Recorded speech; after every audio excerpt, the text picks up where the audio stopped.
Don Lebatard. Chris, what was the funniest thing from the sports weekend? I got Tyron Smith, I'm sorry. They were talking back here, so they were making me a little nervous. Don't make excuses. Tyron Smith holding a football in his hands. It looked so small. Stugotz. Wow, you limped in with that effort, Chris. I got rattled right before I went on air, and I'm just going to turn my mic off. All now. right. This is the Don Lebatard Show with the Stugotz on ESPN Radio. ESPN Radio is presented by Progressive Insurance. Guest on the Dan Lebatard Show appear via the Shell Pennzoil Performance Line. Here's your SportsCenter update. Yankees right fielder Aaron Judge struck out in the 8th inning Sunday night against the Boston Red Sox, extending his major league record to 37 consecutive games with a strikeout. Judge has 167 strikeouts this season, the third most in a single season in Yankees history, and the second most in the majors this season. Major League Baseball umpires have ended their protest of what they called abusive player behavior after Commissioner Rob Manfred offered to meet with their union's governing board. I didn't say that right. Governing. Thank you. Most umpires wore white wristbands during Saturday's game against the Tigers. Second baseman Ian Kinsler was fined, but not suspended for his recent verbal tirade against ump Angel Hernandez. I love that verbal tirade. Did you hear the details on that verbal tirade? Yes, it was great. And are you kidding me with Angel Hernandez and the umpires? But I did love the verbal tirade from Ian Kinsler. I mean, kind of suggested that the guy's rigging games, though. I don't know. I mean, he didn't quite say that. I didn't read that. Oh, it's in there somewhere, man. Read between the lines. Rigging games? I'll get the exact quote for you. Hold on. And finally, NBA Live 18 will feature first take arguments as part of career mode. My God. You want to be doing that, right? So badly. For all the latest headlines and information, tune to the SportsCenter on ESPN Radio all throughout the day. Kinsler was asked if he was surprised how quickly he was ejected, and his response was, "No, I'm surprised at how bad of an umpire he is." It's a great response. Guillermo, put it on the poll. Is Anquan Boldin a Hall of Famer? Because many people are objecting there. Put it on the poll. And here it is. At Lebatard Show is where you vote. This is the nominations. These are all the nominations for best story told over the last year.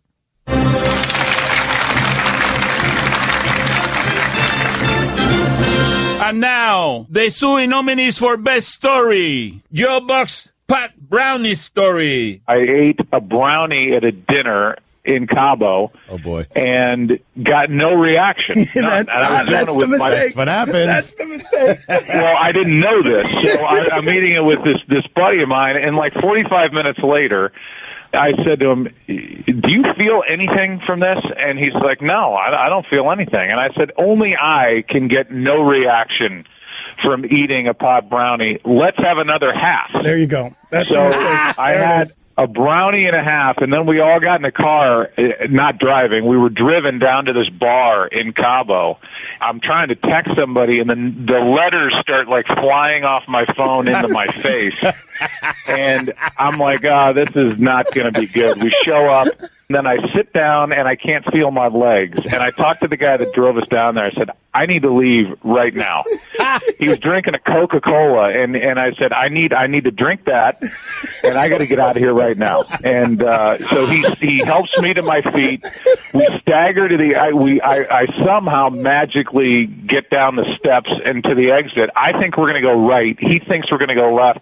He pulls me left as I go right. I pass out. I pass out onto the ground, go under a rope with my head hanging off into the marina.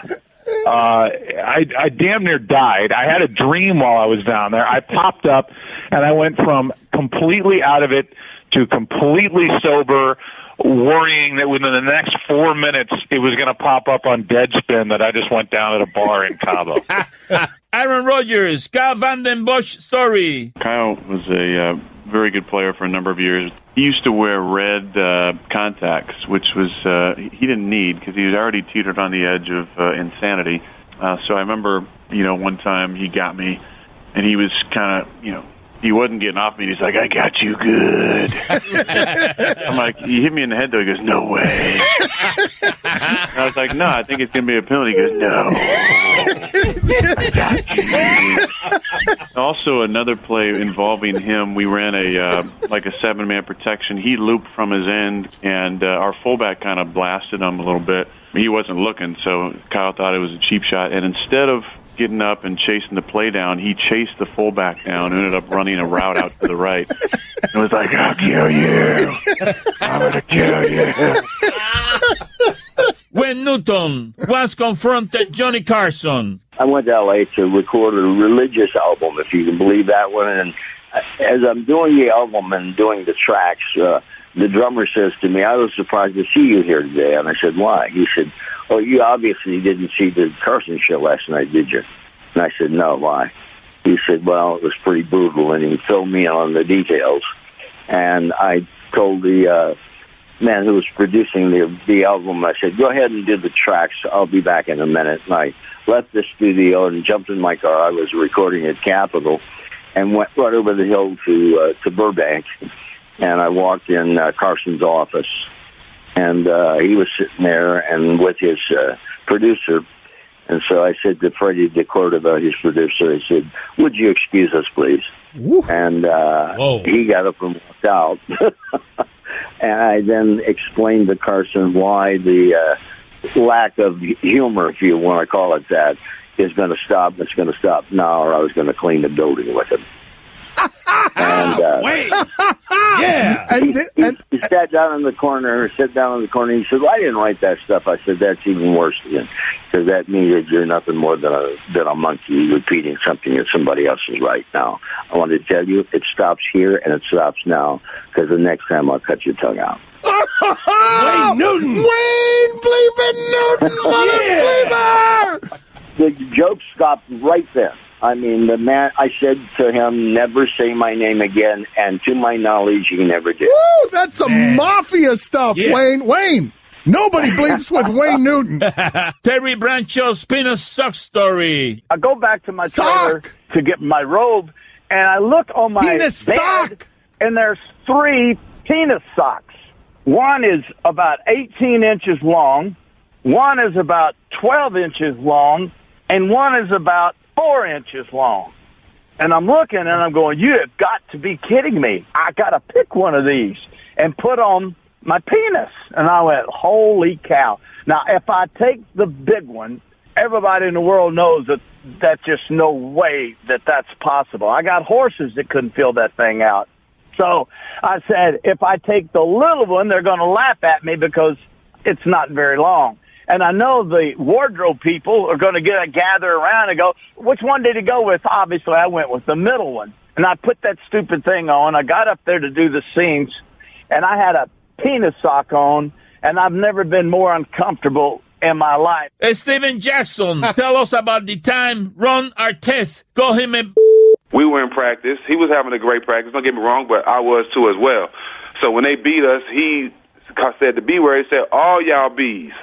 So I took that, okay, you're not even talking about basketball anymore. You're being disrespectful. Mm-hmm. So, of course, I take my jersey off, my top jersey off, and say, put a name and an address on it. I'm ready to fight. Oh, yeah. I love it. You know what I mean? He kind of, said he mean it like that, but he never said it to me again. My goalie, Junior, Hank Azaria story. Can't talk about the calf enough. That place, it's amazing. Yeah. I mean, it's the nicest thing up there, right? Oh, by far. Saw Hank Azaria in there the other day. I said, have you seen the calf? He hadn't seen the calf yet. It's a good story, man. Kevin McHale's James Harden story. You coach James Harden. Give us a good story of him not playing defense. Wow, did someone just punch you, Kevin? Did someone just walk into the room and punch you right in the stomach? Yeah. On the defensive end, James's guy would cut behind him and be laying it in. And the classic was he'd look at the corner where his guy, where he thought his guy was as he's laying it in, like that was a new guy, like that guy had cloned himself and had And I always just laughed at that. I'd be like, no, that is your guy, and he cuts behind you and he's laying it in. Because he'd always look at the corner. And when I watched the film, it'd be like an apparition, like there was 2 of them, I would just go, oh my goodness. Vince Scully. Hot shot, hit foul. Back about my 3rd year, the Dodgers were playing Cincinnati, and Cincinnati had an outfielder named Lloyd Merriman.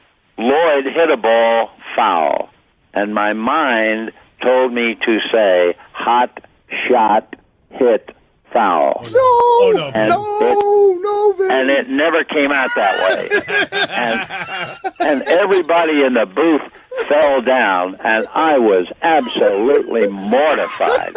And the reason I remember Lloyd Merriman, I started filling. He's a former Marine Air Corps pilot, saw combat in Korea. You know, I did on and on.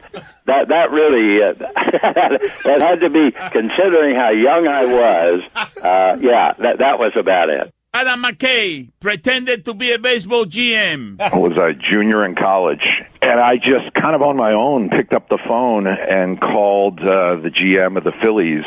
And, you know, I went through like the 3 levels of receptionist, assistant, and I thought I would get stopped at some point. And then finally, it's just, I heard a voice just say, I said I was Lou Gorman from the Red Sox, who was the GM at the time. And finally, a voice just said, "Hey, Lou, how you doing?" And I really quickly had to think of a trade. I think the Phillies had a guy named Randy Reddy, who was like a backup second baseman. I was just like, yeah, we're looking for a left-hander. You know, I kind of lowered my voice, probably horribly. I probably sounded like a 19-year-old or a 20-year-old lowering his voice, and said, we're looking for a left-hander.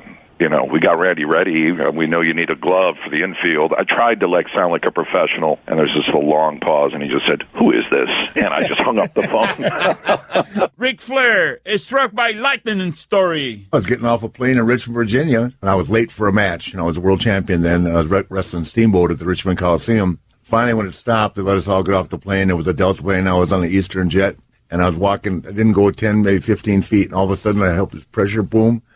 And, man, my umbrella shot like 50 feet in the air. I thought, what the hell? Lightning hit the top of my umbrella, bounced off, and hit the guy 5 feet behind me in the eye and killed him right there. Wow. I just sat there looking, the guy froze. It scared me so bad. Whoa. People running out the door to get the guy. Yeah. True story. Chael Sonnen, Eddie Alvarez mobster story. We're out in Russia. These mobsters were putting on fighting, right? It was like old school boxing. We knew it. We knew exactly who we were working for. Post-fight parties on this yacht. One of the guys slaps a woman or does something to a girl that was like serving as a ring card girl, and Eddie just popped up and knocked him out. Well, the guy was a connected gangster. So I know everything that I said right there is true. 100% that part's true. Saw it with my own eyes. The part I don't know is the rumor that they then took Eddie out somewhere, dug a hole, and explained to him what would happen and what should happen, but they weren't going to do it and let him go back to America. That part I did not see, but I personally believe is accurate. Dan cleaning his bidet. I'm sitting here looking at this damn thing and all the buttons. I don't even need to use the bidet right now. Somebody has used the bidet, and it doesn't look clean to me. And so I'm sitting here, and I'm like, well, how do I clean this? Okay, so here we go. Are you ready? So I'm staring at this. I got 4 faucets, and this doesn't look clean to me, and I've got a date outside, and I'm like, that's kind of gross. That she would come in here and there would be a dirty bidet. She's going to accuse me. I don't know how to use the bidet. What happened here? How do I clean the bidet? I turn one of the fountains right in my face. Gets my shirt all wet. Dan, poop outside. I had just come back from a journalism convention in Atlanta, and I was trying to get into my house. And, I was penguin walking down the driveway, and I realized I couldn't find my keys anywhere. And I'm like, what the hell? What do I do? So I'm in no man's land. I don't right now have the ability, given the state of my body seizing up, to climb through a window, to break a window. There's no time for that. What do? You find a public place and you do what you got to do. All right, so I went in the backyard, but this is the funny part about it. Good God.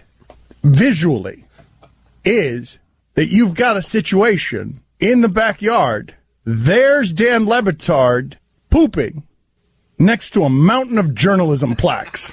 I got 5 of them. Stugotz getting ejected from a lacrosse game. Oh, no. So we're in the semifinals of this tournament, and we're playing a team called Orange Crush. And it's a very close game, back and forth, 1-goal differential. The referee is just making bad call after bad call. I start getting mad at her. I start yelling at her a little bit.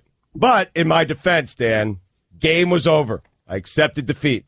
Hands have been shook, and we are going our separate ways. And the referee, who is just tiny, she drags me back into it. I am going to talk to my team. She's walking off to referee her next game.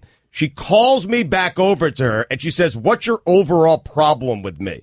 And I said, "I don't have an overall problem with you. My overall problem is with the officiating down here in general. You are paid to know the rules, and you don't know the rules." And she goes, "Well, what makes you think I don't know the rules?" I said, "You went to look at a rule book during a running clock game to see if the call you made was correct or incorrect. To me, that's not knowing the rules. Do a better job."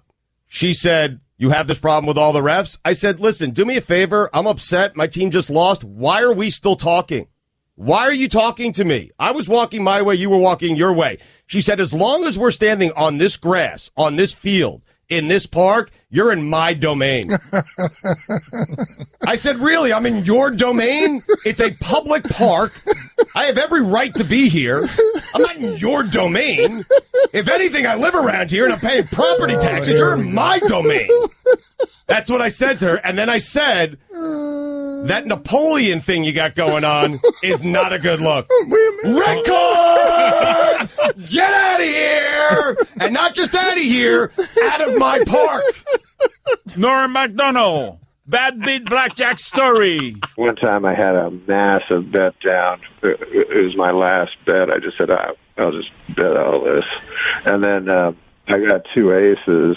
And and then I was like, I don't know if I have enough money, but can I get some credit, like from the casino to bet on this other ace? And they're like, no. And I'm like, does anyone else want to buy an ace? No, but everyone else there was betting small. You were at the $5 table. No, I don't like the. What the hell? I'm watching the draft. What? Nor what? I was just watching the draft. Okay. All right. So, anyways, my 2 aces, I go, hit me. You know, I have 2. You know what I mean? So I have to hit. So I have an ace and an ace. It's a 2. So I hit it. Oh, no. Because you couldn't split it. Here come the face cards. 12. Boom. 22. Oh. So as obviously I would have had 2 21s. Instead I have 1 22.